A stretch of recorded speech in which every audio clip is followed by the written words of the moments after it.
పరీక్షితుడు ఆశ్చర్యపోయినాడు. ప్రపంచంలో ఇతని గొప్ప అదృష్టాన్ని పొందిన యశోదానందలో ఉంటే భార్య భర్తలు ఎవరైనా ఉన్నారా? ఆ నంద యశోద ఏమి అదృష్టమయ్యా, వారిద్దరూ ఏ పూజ చేశారు, వారు ఏ పూజ చేస్తే కృష్ణుడు వారికి ఇలా కొడుకై పుట్టాడని చెప్పి విషయాన్ని చెప్పవలసిందిగా పరీక్షితుడు శుక మహర్షిని అడిగాడు.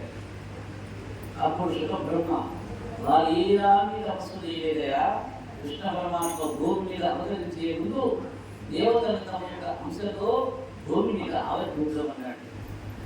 బ్రహ్మగారి దగ్గర ఉండే వసుధులలో పిలువబడిన ద్రోణుడి భార్య ధర బ్రహ్మగారు వీరిద్దరిని గురించి ఆదేశించాడు. శ్రీమన్నారాయణుడు కృష్ణ పరమాత్మగా భూమి మీద ఆవిర్భవిస్తూ ఉన్నాడు.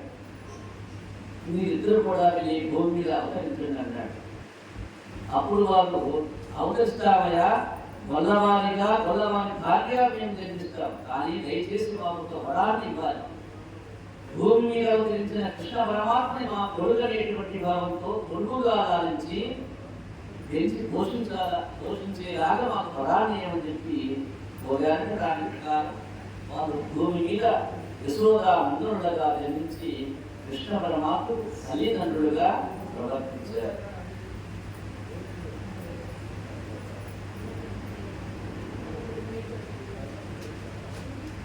కృష్ణుడికి ఇష్టమైనటువంటి గమనం తిరగడం యశోదకు ఎంతో ప్రియమైన పని.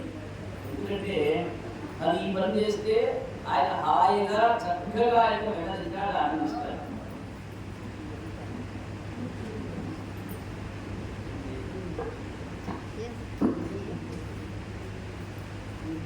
అంటే ఆయన ఆనందంగా ఏ పని చేస్తాడో దాన్ని చేయటం ఇక యశోదకు ఇష్టంగా తయారు చేస్తుంది. ఒకనాడు బాలకృష్ణుని యొక్క చిరుకు చేతులతోనే తలుచుకుంటూ తల్లి యశోదమ్మ వెన్న తిరుగుతూ ఉన్నదట.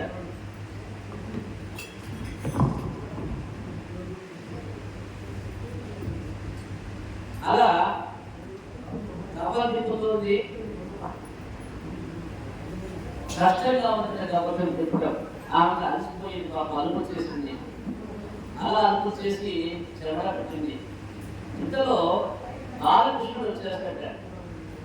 అలా వచ్చి రావడంతో అమ్మ భార్య వారిని బాగా చేస్తూ ఉంటే ఆ పని ఆపేసి కూర్చొని బాలు పొందసాగింది. కుమారుడు అయినటువంటి బాలకృష్ణుడికి తల్లి యశోదమ్మ. అంతలో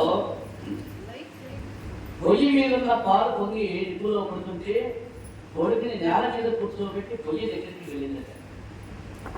పాలివ్వడం సగంలో ఆపేసి ముందు కృష్ణయ్యకి కోపం వచ్చింది. తిరగబడుతున్న కడవ మీదకి ఒక రాయి విసిరాడు అమాంతం. అది బద్దలై బిల్లంతా నేల పాలైపోయిందట.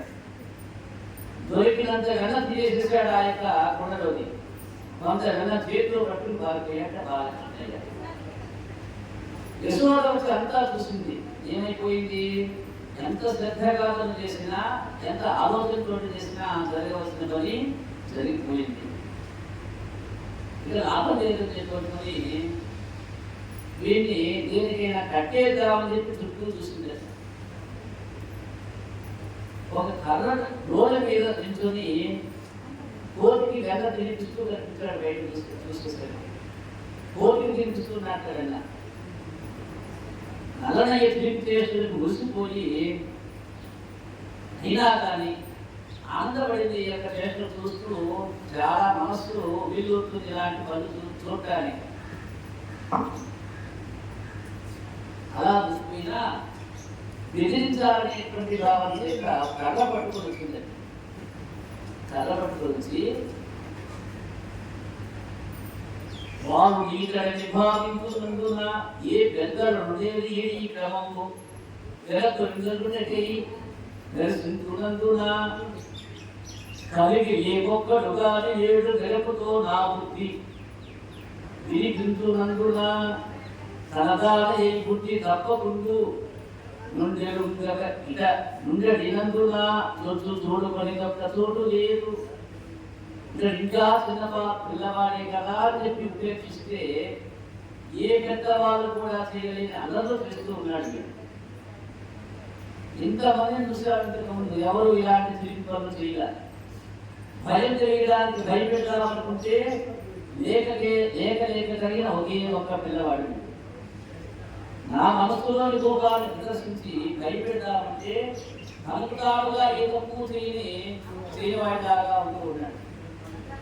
ఏ తప్పు చేసినా ఎందుకు ఆలోచన పెట్టేస్తూ ఉన్నాడు. చూస్తే ఆలోచిస్తే నిజమే అనిపిస్తుంది, కానీ వినడానిక భయంగా ఉన్నాయి.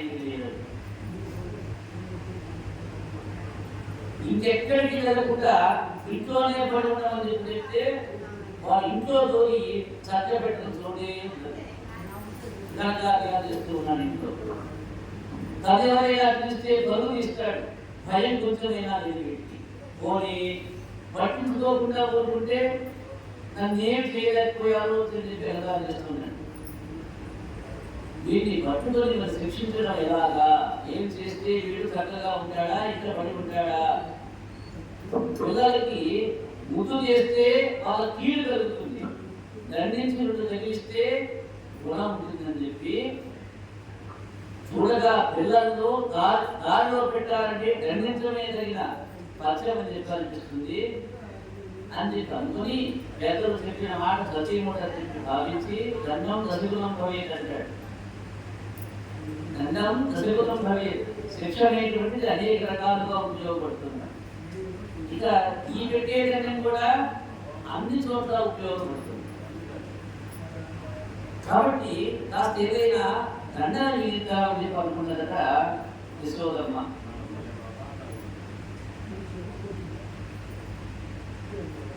అలా అని చెప్పి తన చేతిలో ఉన్న కర్రను ఒకసారి ఇస్తుందట. ఆగట్టు వాడి వెంటబడింది. ఆ నల్లనయ్య రోడ్డు మీద నుంచి చెంగున చేతులు దిగాడు. గద్దలు కళ్ళు కళ్ళు రోగుతూ ఉంటే పరిగెడుతూ ఉన్నాడు. అతన్ని వెంబడిస్తూ అలసిపోయింది తల్లి యశోదమ్మ. దొరికినట్లుగా పరిగెడుతూ ఉన్నాడు, ముప్పలు పెడుతూ ఉన్నాడు. ఆమె శరీరం అలసిపోయింది, అలుపు చేసింది, ఏడుపు వస్తుంది. ఎందుకు అనుకుంటారా బాబు వదిలేస్తే బాగుండేది దాన్ని. కానీ ఇంతసేపు చేసి పట్టుకోకపోతే ఎగతాన్ని మారైపోతుంది, ఎప్పుడు మాట్లాడినవాడు. అందుకని చెప్పి శక్తి సన్నగిల్లింది. చివరికి కరుణా సాగరుడు ఆమెపై జాలి పడి పట్టుబడ్డాడు. తల్లిని కష్టపెట్టడం ఇష్టమే కాలిపోయినాడు కుమారుడైనటువంటి బాలకృష్ణుడు. చేతిలో కర్ర అయితే ఉన్నది కానీ కొట్టిందా? కొట్టలేదు కదా తల్లి బిడ్డని. చిన్నవాడు చిక్కాలని సంతోషించి వారిని చోట కట్టేయాలని అనుకున్నారట. కట్టేసినా ముందుగానే కనపడ్డాడు పిల్లవాడు. అలా కట్టేయాలని కనుకొని అతనితో వ్యంగ్యంగా అన్నది, ఓ వీరెవ్వరు శ్రీకృష్ణుడు గారా, ఎన్నడు నువ్వెంతగానగట కదా, చోరత్వం బిందుకై ఉండేదట, దరిద్రుని కిటికలు కలవే అన్నది.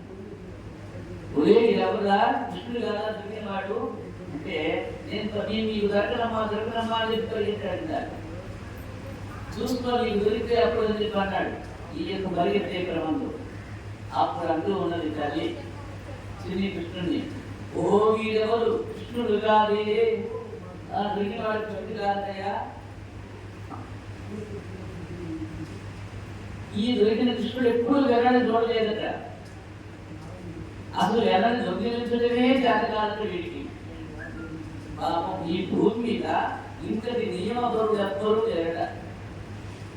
ఇలాగా నెమ్మదిగా ఉండేవాడి లోకంలో లేడట. అసలు ఇలాంటి మంచి పిల్లవాడు ఎవరు లేదని చెప్పి చెప్పుకుంటున్నారయ్యా. బయట అందరూ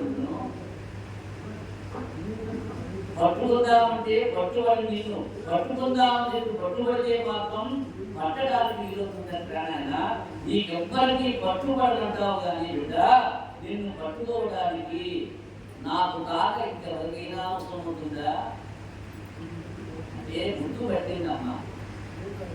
బిడ్డడి మనసుని గుర్తు పట్టింది. తను తలుచుకుంటే దొరకడు వీడు, కానీ తను తలుచుకొని నాకు దొరికాడని చెప్పి ఆనందంతో ముద్దుగా తెచ్చుకుని పిల్లవాడు. ముసలి ఎవడని వాడు ముసులైనాడు. ఇప్పుడంటే ఆయన ముసులవ్వాలనుకోబట్టి ముసులైనాడు. ఆయన నువ్వు ఒక్క చోటైనా బుద్ధిగా ఉండకుండా ఎక్కడికెక్కడికో తిరుగుతున్నావురా. నీకు ఒక నియమం అంటూ ఎక్కడుంది? కొంచెం నియమన పాటన ఉంటే ఎన్నో దారులు బట్టి ఇలాగే పరిగెత్తూ ఉన్నావు. అలాంటి గరుడుగా ఉందని చెప్పి ఆ యొక్క బాలకృష్ణుడితో అన్నది.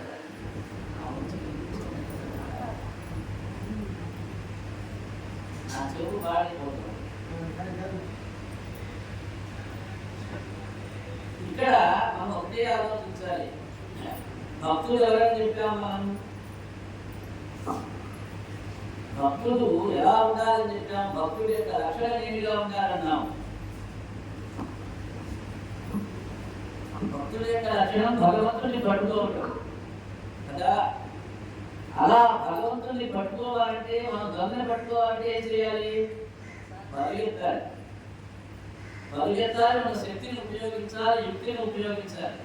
కానీ భగవంతుని పట్టుకోవడానికి ఏం ఉపయోగించాలి? భక్తి అనేటువంటి ఆయుధాన్ని ఉపయోగించాలి. అలా భక్తి అనేటువంటి ఆయుధాన్ని ఉపయోగిస్తే భగవంతుడు దొరుకుతాడు మనకి. అంటే దాని అర్థం ఏమిటి? భగవంతుడు భక్త పరాధీనుడు అన్నాం. మహాయోగులకి కూడా అంతుచిక్కని మహానుభావుడైన, మాయా మర్మం తెలియని మాతృ ప్రేమకు వదిలేయిపోయేట్టు ఆ యొక్క భగవంతుడు. ఆ చిన్నారి వారుడే సచిదానంద మూర్తి అయి పరమేశ్వరుడు అని చెప్పి తెలియక ఈ అమాయకు కలిగినటువంటి యశోదమ్మ తల్లి గోవిందునే బంధించి, అమాయకు తల్లి యశోదమ్మ గోవిందునే బంధించి వారిని కట్టివేయాలనుకుంటుంది. పాపం కొడుకుని కర్రలోలు కట్టి పెట్టాలనేటువంటి తలంపుతోటి కాపపు దాడుని తీసుకొచ్చింది. అతని కడుపు చుట్టపోయింది. కడుపు కట్టేసి కవాన్ని కట్టాలని చెప్పి ఆ కడుపు చుట్టిన యొక్క కాపపు దాడుని ఆశ్చర్యమైపోయింది. అంత పడిపోయిన తాడు ఆ యొక్క 3 ఏళ్ళ పెట్టడి కొట్టకు 2 అంగుళాలు చాలలేదు. కాపం ఎంత పడుకుంటుంది? కాపం తాడు ఎంత పడుకుంటుంది తెలియాలి. దానికి ఏదో మూరలు అయితే చెప్తాడు. 3 భాగాలను 2 భాగాలను 4 భాగాలను నాకు తెలియదు. అంత తాడు వీడు ఎంత వాడు? బాలకృష్ణుడు 3 ఏళ్ల బాలుడు అప్పటికి నాయన. అలాంటి ఆ యొక్క 3 ఏళ్ల బాలుడు యొక్క కడుపు చుట్టాలని చూస్తే 2 అంగుళాలు కూడా పట్టలేదు. 2 అంగుళాలే కావడం లేదు. అవమానంతో పాటు పట్టుదల కూడా పెరుగుతుంది యశోదమ్మకి. పక్కన ఉన్న వాళ్ళంతా నవ్వుతూ ఉన్నారు. బిడ్డని కంట్రోల్ చేయబోతుంది తల్లి, చేయలేకపోతుంది. అందుకని చెప్పి నవ్వుతూ ఉంటే ఎగరాలు చేసినట్టుగా భావించి అవమానంతో పాటుగా పట్టుదల కూడా పెరుగుతుంది తల్లికి. ముందు చెమటలు పట్టిపోయింది, చీర కట్టు వదిలైపోతుంది, జుట్టు ముడి వీడిపోతుంది, పువ్వులు రాలిపోతూ ఉన్నాయి. ఆమె అలసిపోయింది. చివరికి ఏం చేయడానికి? పిల్లవాడిని కట్టేయాలని చూస్తుంది. సాధ్యం కావడంలా పిల్లవాడు ఏం చేయాలో తోచని నిశ్చయాస్థితికి వచ్చేసింది. కన్నీళ్ళ పర్యంతమైపోయింది చివరికి. అలా కన్నీళ్ళ పర్యంతమైపోయిన తల్లికి ఆ యొక్క బిడ్డడు కరుణామయుడే కరుణించాడు. బంధ విమోచనైనటువంటి పరమేశ్వరుడు తనను తాను బంధించడానికి వెలుగులాడుతున్న తల్లి యొక్క మాటకి జాలిపడి, అలా జాలిపడిపోయి ఉన్నటువంటి వాడు కట్టుబడ్డాడు తల్లి. ఆ విధంగా బంధింపబడిన పొట్టవాడు కాబట్టి అప్పటి నుంచి ఆ యొక్క కృష్ణ పరమాత్మని దామోదర అనేటువంటి నామధేయం చేత పిలుస్తూ ఉంటారు. ఓ పరీక్ష మహారాజా, ఆ విధంగా తల్లి ఎందు జాలి చెంది పట్టుబడి నవీన చూడండి శ్రీరంగ శ్రీకృష్ణుని ఆమె ఒకరోజు డోరుకు కట్టేసింది. ఇప్పుడేమో గవ్వానికి కట్టేయాలని పట్ట చుట్టూ తాడు చుట్టింది. ఇంకొక సందర్భంలో డోరుకి కట్టేసింది.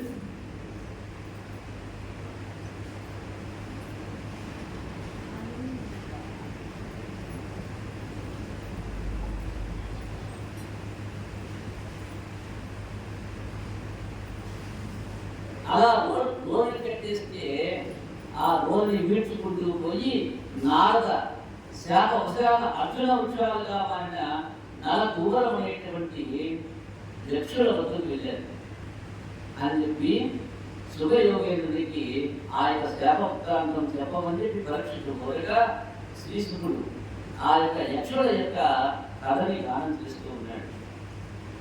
ఈ యొక్క శ్రీకృష్ణుని రోలుకు సంబంధించి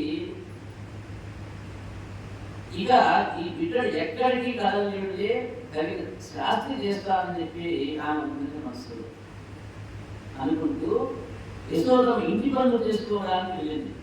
రోజు కట్టేసింది, లోపలికి వెళ్ళిపోయింది. భగవంతుని యొక్క లీలలో బ్రహ్మాదులకు కూడా అర్థం కాదు. తాను రోజు కట్టబడిన ఉదాంతం ద్వారా ఒక దైవ కార్యాన్ని జరపవలసింది ఈ సందర్భంలో. కాబట్టి ఈ రోజు యొక్క సందర్భం చేసింది. బాలకృష్ణుడు అనే యొక్క బొద్దకు కట్టబడిన రోడ్ని ఇచ్చుకుంటూ ఆ యొక్క గ్రహం ఎదురుగా ఉన్నాయని 2 పెద్ద చెట్లు మధ్య వృక్షాల దగ్గర ఆ యొక్క మధ్య వృక్షాల మధ్యలో దూరట ఆయన. అలా దూరగా రోలట్టుకొని కృష్ణుని ఈడ్పు యొక్క శక్తికి తట్టుకోలేక ఆ యొక్క పరమాత్మ యొక్క పాద స్పర్శ సోకి ఆ 2 అర్జున వృక్షాలు తెలగల శబ్దం చేస్తూ సమూలంగా కూలిపోయాయి. ఆ వృక్షాల నుండి ప్రకాశవంతులైనటువంటి దివ్య పురుషులు వచ్చారు. పరమాత్మునికి సాష్టాంగ దండ ప్రణామాలు చేశారు ఆ యొక్క దివ్య పురుషులు ఇద్దరు కూడా. ఆ యొక్క దివ్య పురుషులు యక్షులై యక్షుడైనటువంటి కుబేరుడు యొక్క పుత్రుడు నలకూబరుడు మణిగ్రీవుడు అనేటువంటి ఇద్దరు. ధన బల యవ్వన అహంకార కోరికలైనటువంటి ఆ యొక్క యువకులు వెండికొండ నుండి ప్రవహించే మందాకిని నదీ తరంగాలలో సుందరీమణులతో జలక్రీడలు ఆడుతూ ఉండగా ఆ దారిన పోతున్న నారద మహర్షిని చూశారట ఒకనొక రోజున. వివస్త్రలై ఉన్న స్త్రీలు సిగ్గుపడి ఒడ్డుకు చేరి వస్త్రాలు చుట్టుకున్నారు కానీ మద్యపానవంతులై ఆ యొక్క యువకులు మాత్రం అలాగే నగ్నంగా నారద వైపు చూస్తూ నవ్వుతూ నిలబడ్డారు. అప్పుడు నారద అవమానంతో కోపగించుకొని సంపన్నుడు ధనమహానుడై తన యొక్క శరీరమే సర్వస్వం అనుకుని దానికి నానాకాల సుఖాన్ని చేర్చడానికి తన జీవితం అంతా వెచ్చించి సంసార బంధాల్లో చిక్కుకుంటాడు. ఇంద్రియ గరుడై అహంకారి కన్నో నిన్నో కాని దుష్కర్మలు చేస్తూ ఉంటాడు. మానవుడు మూర్ఖులైన యొక్క యువకులు కూడా ఇలాంటి వారే కాబట్టి వీళ్ళు శిక్షార్హులు అని చెప్పి వారిని శిక్షించాడంటే నాకున్నవాడు. విధి లేని ఇంద్రియ భోగాలతో బతికి ఉన్న మీరు భూలోకంలో ఇంద్రియ భోగాలను గురించి అవకాశం లేని వృక్షాలై చూడండి. వృక్షాలకి ఇంద్రియ భోగాలు కావు, అది పుడుతుంది, పెరుగుతుంది, నశిస్తుంది. అంటే ఎవడో నీళ్లు పోయాలి, ఎవడో దానికి కంచె కట్టాలి, సుఖాలు లేవు దానికి. కాబట్టి అలా ఇంద్రియ భోగాలను గురించి అవకాశం లేని వృక్షాలే 1000 సంవత్సరాలు పడి ఉంటారని చెప్పి శ్రపించాడు. ఆ యువకులే తిరిగి తెచ్చుకొని క్షమించమని చెప్పి వేడుకున్నారంట నారదుని. దయచేసి మీరు ద్వాపర యుగంలో నందుని వారిగా అర్జున వృక్షాల దగ్గరగా పెరుగుతుండగా అక్కడ అవతరించిన భగవాను యొక్క పాద స్పర్శ తగిలి ముక్తుడై నారాయణ భక్తుడై పరమ సాధుభావ శ్రీ సంసక్తుడై సురలోక వ్యక్తులెదురునాదు వాక్యము కటవనన్ అని చెప్పి ఆ యొక్క యక్షుడు బాలకృష్ణుడిని స్తుతించారు.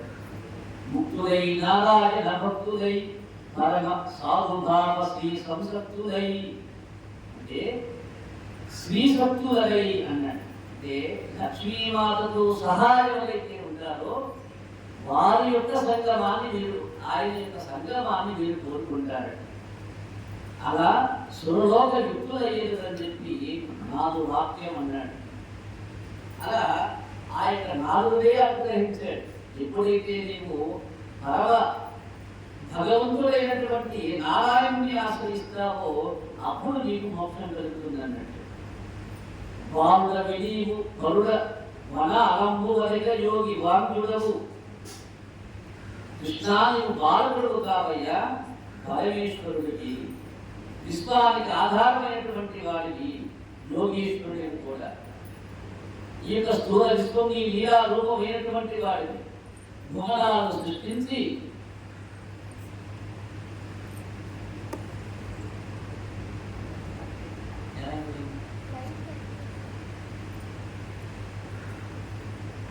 భువనాలను సృష్టించి రక్షించడానికి అవతరించావయ్యా నువ్వు కృష్ణ.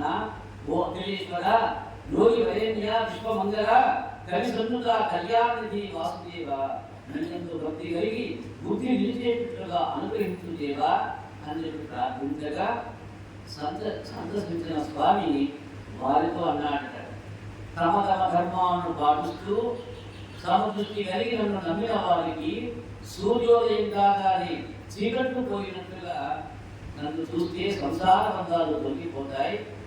నాలుగు వాకు వల్ల మీరు నా యొక్క అనుగ్రహం పొంది నా భక్తులైనారయ్యా, మీకు సంసారం అంటదు, మీరు మీ ఎన్నట్టు వెళ్ళండి అని చెప్పేశాడు కృష్ణ పరమాత్ముడు.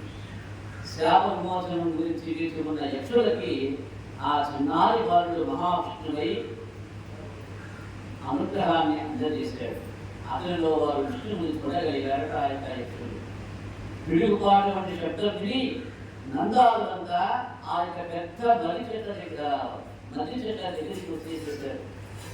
నేల కూడిన బాపుల మధ్య రోజుకు బంధింపబడిన నల్లడయ్య ఎలా ఉన్నట్ట, జోడులాగా ఉన్నాడు. జోడునంటే ఏమి తెలియని వాడిలాగా ఉన్నాడు.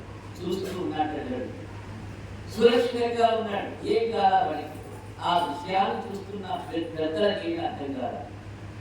అక్కడే ఆడుకుంటూ అంతా చూస్తున్న గోప బాలకులు కృష్ణుడే ఆ చెట్టుని రోజులాగి కూర్చున్నాడని వాటి నుండి ఇద్దరు తీసుకుపోతున్న మనుషులు వచ్చి పరమాత్మకు నమస్కరించి మాయమయ్యాలని చెప్పారట. ఆ పిల్లలు ఊహించి కథలు చెప్తున్నారని పెద్దవాళ్ళు అంటున్నారు. ఎవరు నమ్మలా యొక్క విషయాన్ని. అయితే ఆ వృక్షాలు ఎలాగా కూలిపడ్డాయో ఎవరికి అర్థం కాదా. నందుడు కూర్చుని గట్లు నింపి ఇంటికి తీసుకువెళ్ళిపోయాడు. తన దివ్యత్వం గురించి ఎవరు ఏమి తెలుసుకోరాదని చెప్పి ఆ యొక్క కపట బాలుడు అనేక రకాల వేషాలు వేస్తూ ఉంటాడు. నిభంగి గోప వనితలు వానిగా గోప బాలుడు తప్పట్టు కొట్టుకుంటే మందబుద్ధిలాగా పాడుతూ ఉంటాడు. పరమశుడే చేతులు తిప్పుకుంటూ యంత్రంలాగా ఆడుతాడట. అందునిలాగా నడుస్తూ చూస్తాడట, నవ్వుతాడట. ఇతర పిల్లలతో తిరుగుతూ ఉంటాడట. చిల్లర పనులు పెద్దలు పురమాలిస్తే ఆ పనులు చేస్తూ ఉంటాడట. కాసేపు తాగుతాడు, కాసేపు గెంతుతాడు. నీవు ఏడ్చితే నిన్ను బిచ్చగాడు దూరంలో తీసుకుని పోతానని చెప్పి తల్లి చెబితే ఆమె పొందుతాడుగా రాకుంటాట, భయపడినట్టు నడుస్తూ. ఇలాంటి కపట లీలల్ని ఎన్నో చూపిస్తూ ఉన్నాడు ఆ యొక్క గొప్ప బాలకుడు తన యొక్క తల్లిదండ్రులు. ఒకనాడు ఒక ఆమె పండు అప్పుకోవడానికి వచ్చింది. రాష్ట్రం ఇస్తే పండు ఇస్తా అన్నదట. ధాన్యం ఇస్తే ఈ పండు నీకు ఇస్తా అని చెప్పి అన్నదట. చిన్ని కృష్ణుడు ఇంటి నుండి తన యొక్క చిన్ని దోశలో కొంచెం ధాన్యాన్ని తీసుకొస్తున్నాడు. దారిలో అతని చేతి నుంచి చాలా గింజలు జారిపోయినాయి. అలా జారిపోగా వీరల కొద్దిపాటి ఇతన్ని ఆ ముక్కలో వేసేసి పోలేమన్నాడు. అలా అడగగానే ముగ్ధ మనోహర ముఖాన్ని చూసి ఆమె ముసిపోయింది. అతని దోషి నిండా పండు పెట్టేస్తుంది. తెచ్చిందని వాడు చెయ్యే ఇంకొది అందులో స్వల్ప కింద జారిపోయినాయి చాలకి వేసిందండి అంది. అలా వాడి చేతిలో పండు పెట్టేసింది. ఆమె తన బుట్టలో చూసుకుంటే బాలకృష్ణుడు వేసిన ఏమిటి,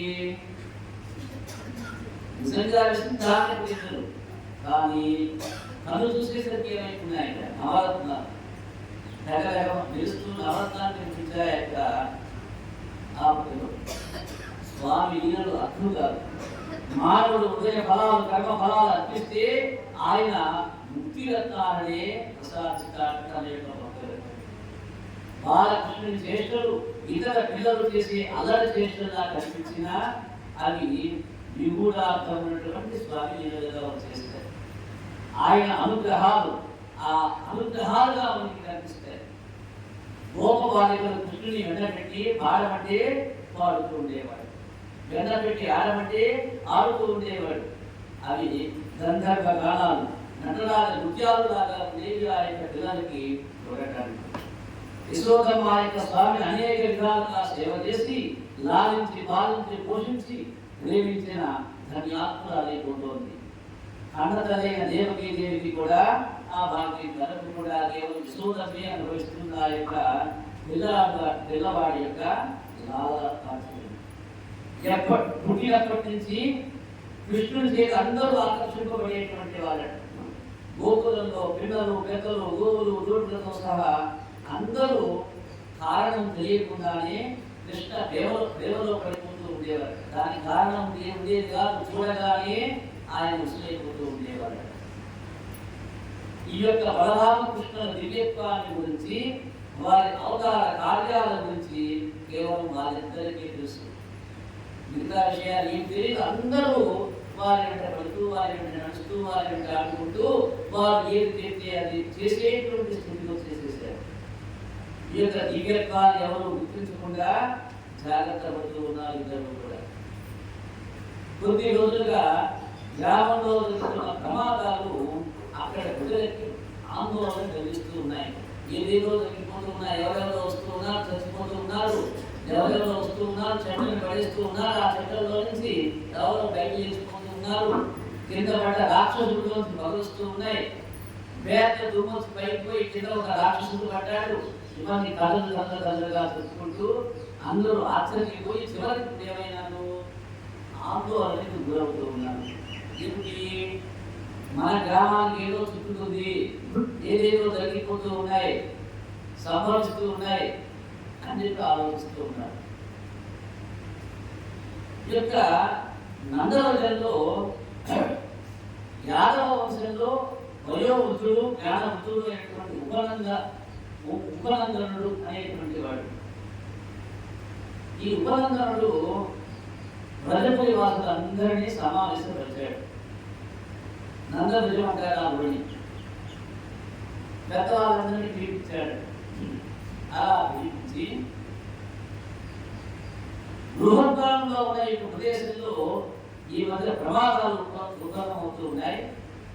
ఆ పరమేశ్వరుని యొక్క కృపా కటాక్షాల చేత నందనందునికి ప్రాణాపాయం జరగడం లేదు. కానీ లేకపోతే పూజల వలన, బండి వలన, సుడిగాలి వలన, మతి చెట్ల వలన ఎంత ప్రమాదం జరిగి ఉండేదో కదా. మనం ఈ ఊరు విచ్చేసి యమునా నదిలోని కాలింది ఒడుగుంటూ ఉన్న బృందావనానికి జరిగి వెళ్దాం. అక్కడ ఎక్కువ స్థలం ఉంది, ఎక్కువ ఖర్చులు బయలు ఉన్నాయి, మనకి అందరికీ బాగుంటుందని చెప్పి సలహా చెప్పాడు. దాన్ని అందరూ అంగీకరించారు. బాగుంటుందని చెప్పి అంగీకరించారు. ఇక ఈ యొక్క సలహా మీదుగా నందభుజం నుండి బృందావనానికి తరలిపోవడానికి అన్ని సన్నాహాలు చేసుకున్నారు.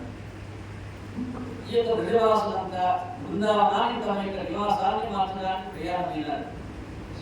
ముందు గోవులు వెళ్తూ ఉన్నాయి, తర్వాత పండెక్కినటువంటి స్త్రీలు పిల్లలు ఉన్నారు పదంలో, ఆ తర్వాత పదంలో సామాన్లు ఉన్నాయి.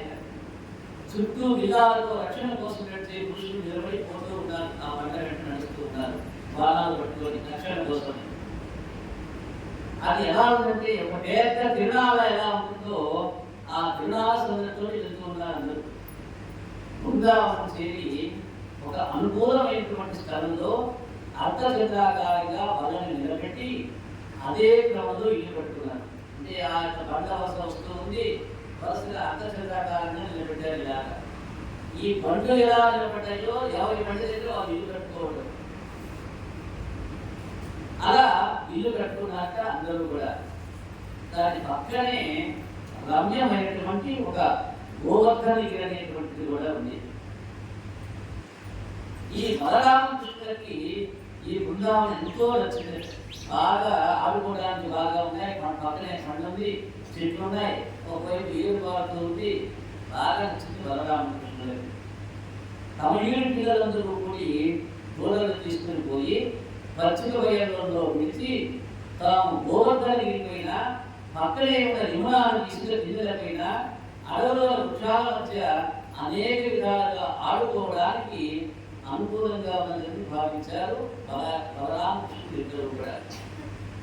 వాళ్ళంతా ఈ నందబిడ్డల యొక్క బృందావనంలో పైన ఉన్నటువంటి కొండ మీద గోవర్ధనగిరి మీద బాగా ఆటపాటల్లో రోజు అదే పనిగా తిరుగుతూ ఉన్నారు. వినోదాలతోటి రోజంతా గడిపి సాయంకాలానికి ఇంటికి చేరేవారట. ఒక రోజున వృకాసురుడు అనేటువంటి రాక్షసుడు ఒక చక్కని ఆవు దూడ రూపంలో దూడల ముందలో పోయాడు.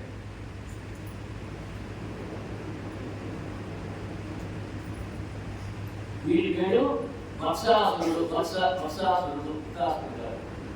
ఆయన వత్సాసురుడైనటువంటి రాక్షసుడు ఆవుల దూడలో దూరాడు. ఈ విషయం కనిపెట్టాడు 5 ఏళ్ల బాలకృష్ణుడు.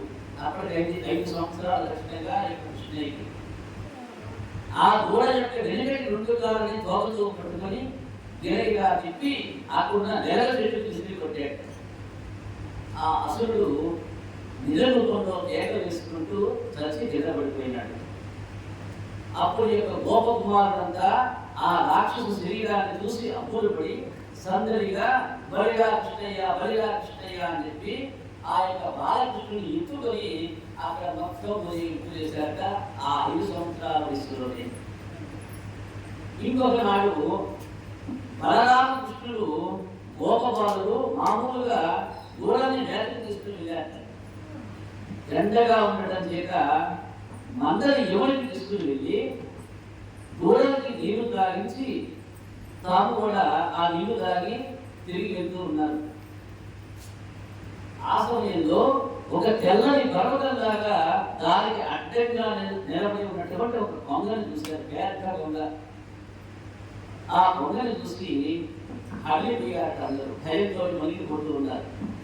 అది బకాసురుడు అనబడేటువంటి ఒక అసురుడు ఆ యొక్క కొంగ రూపంలో ఉన్నాడు.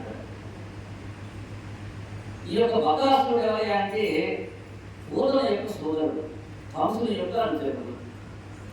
వారు కృష్ణుని చంపడానికి వేసి చూస్తూ ఉన్నాడు. ఎప్పుడెప్పుడు దొరుకుతాడా కృష్ణుడు చంపివేద్దామని చెప్పి ఎదురు చూస్తూ ఉన్నాడు. అందరితో ఎదుగుతున్న ఆ యొక్క బాలకృష్ణుడిని బహుడు తన యొక్క పొడవైన ముక్కుతో పట్టుకొని ముందాలని ప్రయత్నం చేశాడు. కృష్ణుడు గొంతుకు అడ్డంగా పడి బహుడి గొంతులో మంట పుట్టించగా భరించలేక వాడు కక్కి వేసి కృష్ణుని బయటపడవేసి ముక్కుతో పడవడానికి ప్రారంభించాడు. ఇదంతా చుట్టూ ఉన్నటువంటి బాలకులంతా నిస్సహాయం చూస్తూ ఉన్నారు. పొడుస్తున్న ముక్కును పట్టుకొని ఆ కొంగ నోటిని 2గా తీసివేశాడు కృష్ణయ్య. రాక్షసుడు పర్వతాకారంతో చచ్చిపడ్డాడు. బలరామాది బాలకులు సందర్శించి గెంతులు వేసి కృష్ణుని గౌరవించుకున్నారట. తరువాత వాళ్ళు గ్రామంలోని పెద్దలకి ఇదంతా వివరించి చెప్పారు.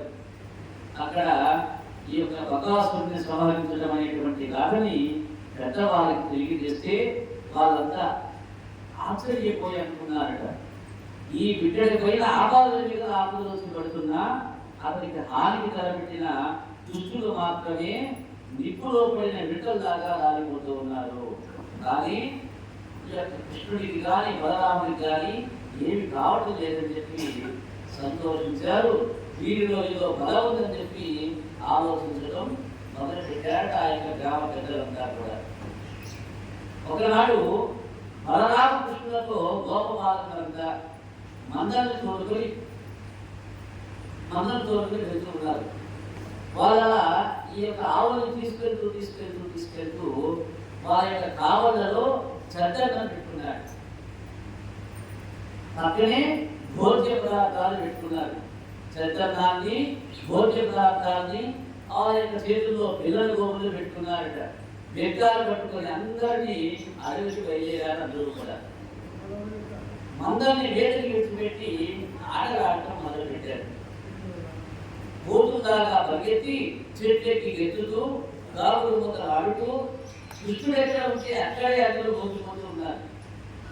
అతన్ని పట్టుకుంటూ ఎత్తుకుంటూ పడవేస్తూ గౌరవించుకుంటూ వీపుల మోస్తూ ఆ విధంగా అతనితో దర్శన స్పర్శన సంభాషణ ఆలపిస్తూ పొందుపోయినట్టు వీళ్ళందరికీ. అంటే టైం క్షణంలాగా గంట క్షణాలలాగా గడిచిపోతుంది. ఆహా గొల్ల పిల్లలంత నదిలో కదా అనేక జన్మల తపస్సు చేసిన యోగులకి జ్ఞానులకి కూడా బుధపడినటువంటి ఆ యొక్క స్వామి ఈ బృందావన వాసులకు ఇంత సులభడిగాడని చెప్పి వారి భాగ్యం కదా అని చెప్పి అనుకుంటున్నారు. అలా ఆ యొక్క పిల్లలు క్షణం ఒక యుగంలాగా గడుపుతూ బాలకృష్ణుడిని మోస్తూ ఆయనతో ఆడుకుంటూ ఆయనతో గెలుపుతూ పరమానందాన్ని అనుభవిస్తూ ఉన్నారు ఈ యొక్క గోపబాలుకంతా. శ్రీరమారమణ గోవింద గోవింద గోవింద గోవింద వాసుదేవ వాసుదేవ వాసుదేవ వాసుదేవ వాసుదేవ వాసుదేవ.